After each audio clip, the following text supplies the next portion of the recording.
नमस्कार। उत्तर प्रदेश में अगले साल विधानसभा चुनाव होने हैं। इसके लिए बैठकों का दौर शुरू हो चुका है। कोरोना से अभी देश उबरा ही नहीं कि नेता अगले चुनाव की तैयारियों में जुटने लग गए हैं। पश्चिम बंगाल में बुरी तरह हार झेल चुकी बीजेपी अब किसी तरह का रिस्क लेने के मूड में नहीं दिख रही।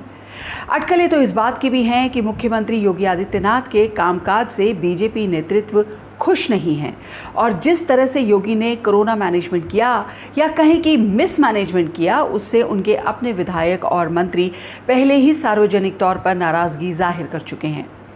नदियों में तैरती लाशें और किनारों पर दफनाए गए शवों का मामला भी अंतर्राष्ट्रीय सुर्खियां बटोर चुका है। ये सब होने पर बजाय इसके कि कोई कदम उठाए, योगी सरकार ने मीडिया पर ही गलत रिपोर्टिंग करने का आरोप लगा दिया। सरकार सोशल मीडिया पर लगातार बता रही है कि कोविड हालातों का जायजा लेने के लिए सीएम लगातार प्रदेश का दौरा कर रहे हैं, अस्पतालों का दौरा कर रहे हैं। उत्तर प्रदेश के सीतापुर जिले में एक बीजेपी विधायक ने पिछले हफ्ते कहा था कि उनके जैसे विधायकों की वास्तव में कोई गिनती नहीं है और मीडिया को दिए उनके बहुत से बयान उनके खिलाफ देशद्रोह का मामला बन सकते हैं। एक और विधायक हैं, उन्होंने भी ऐसा ही कहा कि उनकी औकात ही क्या है, ज़्यादा बोलेंगे तो उनके खिलाफ देशद्रोह का मुकदमा चला दिया जाएगा।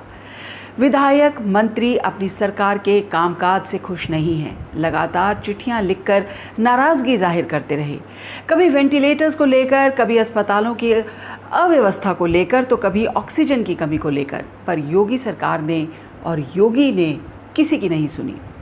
शायद इसीलिए बीजेपी नेतृत्व समय रहते सभी की नाराजगी दूर कर आने वाले उत्तर प्रदेश विधानसभा चुनावों में सभी को एक साथ जुटने के लिए उनमें जान डालने की कोशिश कर रही है। सोमवार को बीजेपी के राष्ट्रीय महामंत्री संगठन बीएल संतोष और उत्तर प्रदेश के संगठन प्रभारी राधा मोहन सिंह ने लखनऊ में मुख्यमंत्री योगी आदित्यनाथ, मंत्रियों और बीजेपी के कई नेताओं के साथ कई बैठकें की। द इंडियन एक्सप्रेस के मुताबिक बीएल संतोष ने नेताओं से कोविड के दौरान किए गए कामों और अलग अलग विभागों के कामकाज पर उनकी प्रतिक्रिया मांगी। इंडियन एक्सप्रेस के मुताबिक ये बैठकें बीजेपी द्वारा नेताओं को अपने विचार रखने के लिए एक मंच प्रदान करके उन्हें शांत करने की एक कोशिश है। मंत्रियों से बैठक हो रही है, हर किसी से अलग अलग फीडबैक लिया जा रहा है। इस बैठक में सरकार के कामकाज और आपस में कोऑर्डिनेशन को लेकर भी फीडबैक लिया जा रहा है। क्या ये बैठकें किसी बदलाव की ओर इशारा करती हैं? आज लखनऊ में डिप्टी सीएम केशव प्रसाद मौर्य ने बीएल संतोष से मुलाकात की। बैठक के बाद केशव प्रसाद मौर्य ने आज फिर वही नारा दोहराया जो उन्होंने 2017 के विधानसभा चुनावों में तत्कालीन उत्तर प्रदेश बीजेपी अध्यक्ष रहते हुए दिया था।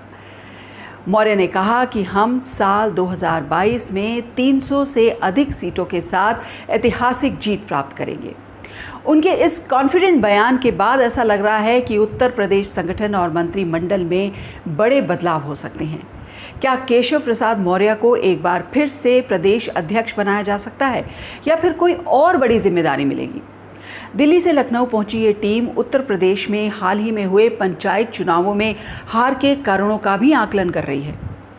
भारतीय जनता पार्टी पंचायत चुनावों में मिली हार को बेहद गंभीरता से ले रही है, क्योंकि जिन इलाकों से पार्टी को हार का सामना करना पड़ा वहां उनकी मजबूत पकड़ मानी जाती है।